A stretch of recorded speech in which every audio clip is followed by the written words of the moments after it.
ఆ! అయితే వీడు ఎక్కడున్నాడు అసలు ఇప్పుడు? దాదాపుగా ఘటన జరిగి 4, 5 రోజులు అయితున్నది. ఇంకా దొరుకుతలేడు పోలీసులకి. చివరి కాల్ వాళ్ళ నాన్నకు ఫోన్ చేసిండట. వాళ్ళ నాన్నకు ఫోన్ చేసి అందరిని చంపినా నేను కూడా చచ్చిపోతున్నా అన్నాడట. వాడు యాక్చువల్‌గా ఏందంటే నేను కూడా చచ్చిపోతున్నాను, చచ్చిపోయిండు అని వదిలేస్తారు అనుకున్నాడేమో. కానీ వాడు బతికే ఉన్నాడట. దొరికిండు అని అంటున్నారు, దొరకలేదు అని అంటున్నారు. రకరకాల వార్తలు వస్తున్నాయి. పోలీసులు మాత్రం ఇంకా క్లారిటీ ఇస్తలేరు. పోలీసుల అదుపులో ఉన్మాది. కొత్తూరు మున్సిపాలిటీ పరిధిలో చిక్కిన రాజ్ కుమార్ ముఖానికి మాస్క్ ధరించి టిఫిన్ కోసం హోటల్కు వెళ్తుండగా పట్టుకున్నారట పోలీసులు. వెంటాడి చాకచక్యంగా పట్టుకున్న కానిస్టేబుల్. ఇంకా ధృవీకరించని పోలీసు అధికారులు. నిందితుడి కోసం గాలింపు కొనసాగుతుంది. వదంతులు నమ్మొద్దు చేవెళ్ల డీసీపీ. ఇంకా వాడిని పెట్టుకొని మళ్ళీ మేపడము ఎందుకు ఇవన్నీ? వాడు అంటున్నట్టు ఆల్రెడీ యూట్యూబర్ వైష్ణవిని చంపితే ఏం చేశారు, నన్నేం చేస్తారు? ఎవరితో అన్నాడు ఈ మాట? భార్యతో అన్నాడట. చంపే ముందు భార్యతో అన్నాడట. 4 రోజులు మొత్తుకుంటారు, తర్వాత ఎవడు పట్టించుకోడు. నిన్ను చంపినా అంతే. భార్య సరితను బెదిరించిన రాజ్ కుమార్. వాడు ధైర్యం చూడిగా 4 రోజులు మాట్లాడతారు, తర్వాత అయిపోద్ది అని. సిస్టమ్ అట్లే ఉంది కదా, మరి వ్యవస్థ అంతా అట్లే పాడైంది కదా. ఇగో రంగారెడ్డి జిల్లా షాబాద్లో 6గురిని కిరాతకంగా హత్య చేసి పరారైన ఉన్మాది రాజ్ కుమార్ పోలీసులకు చిక్కినట్టుగా తెలుస్తోంది. ఆదివారం ఉదయం ముఖానికి మాస్క్ ధరించిన ఒక వ్యక్తిని కొత్తూరు మున్సిపాలిటీ పరిధిలోని అక్కవానిగూడలో పోలీసులు అదుపులోకి తీసుకున్నారు. టిఫిన్ చేసేందుకు హోటల్కు వెళ్తున్న సమయంలో ఓ కానిస్టేబుల్ సినీ ఫక్కీలో వెంటాడి పట్టుకున్నాడు. ఇతడు షాబాద్ హత్యల కేసు నిందితుడు రాజ్ కుమార్ అని ప్రచారం జరుగుతోంది. అయితే పోలీసులు మాత్రం ఈ విషయాన్ని ధృవీకరించట్లే. తనపైన పోక్సో కేసు పెట్టారు అన్న కోపంతో షాబాద్కు చెందిన రాజ్ కుమార్ అనే వ్యక్తి మైనర్ బాలికతో పాటు ఆమె తల్లి, నానమ్మ, తన భార్య, 2 కొడుకులను కత్తితో పొడిచి చంపేసి పరారైన సంగతి తెలిసిందే.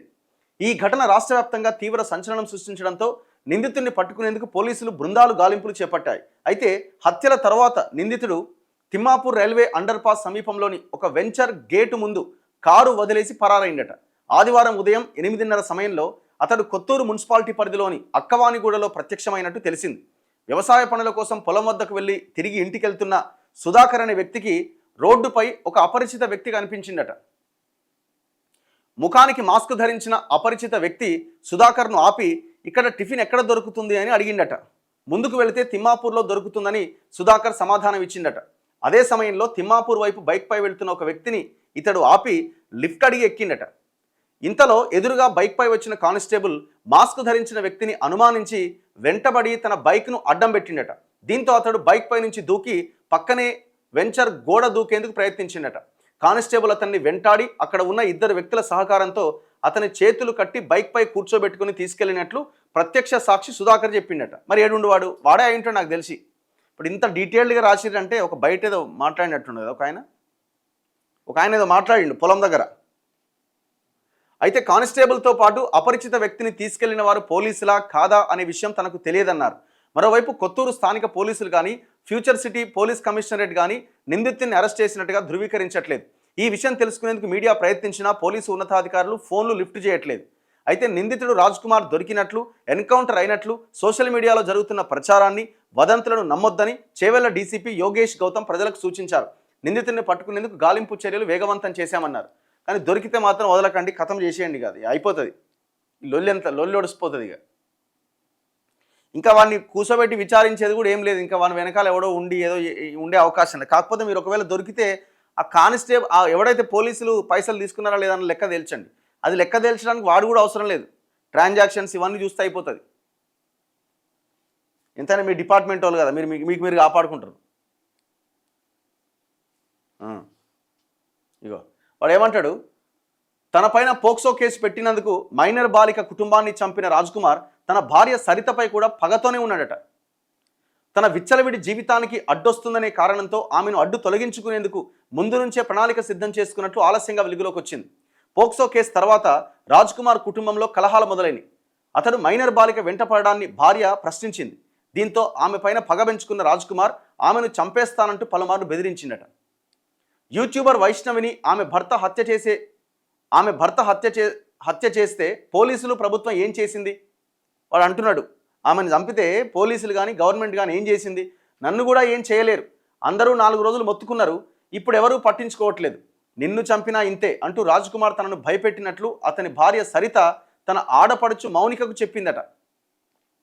అయితే ఈ విషయాన్ని తిరిగి అతన్ని అడగొద్దని సరిత బతిమాలడంతో తాను అడగలేదని మౌనిక చెప్పింది. ఇంతలోనే దారుణానికి పాల్పడ్డాడంటూ సరిత కుటుంబ సభ్యులు రోధిస్తున్నారు. మరోవైపు రాజ్ కుమార్ తల్లిదండ్రులను, అన్నను పోలీసులు శంషాబాద్ స్టేషన్లో విచారిస్తున్నారు. అయితే కేసు విచారణకు సంబంధించిన వివరాలన్నీ పోలీసులు గోప్యంగా ఉంచుతున్నారట.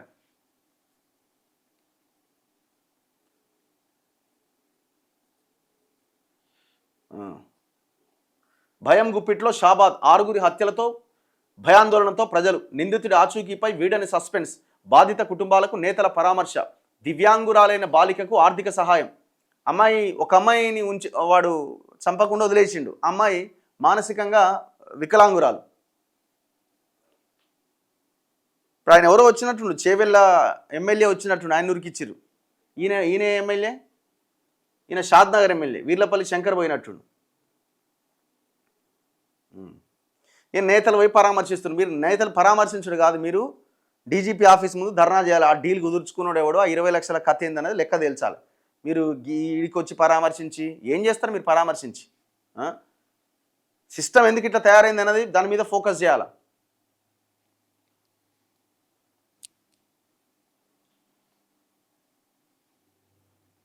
సో ఇది ఈ ఘటనకు సంబంధించిన వ్యవహారం. ఇది చాలా దారుణం.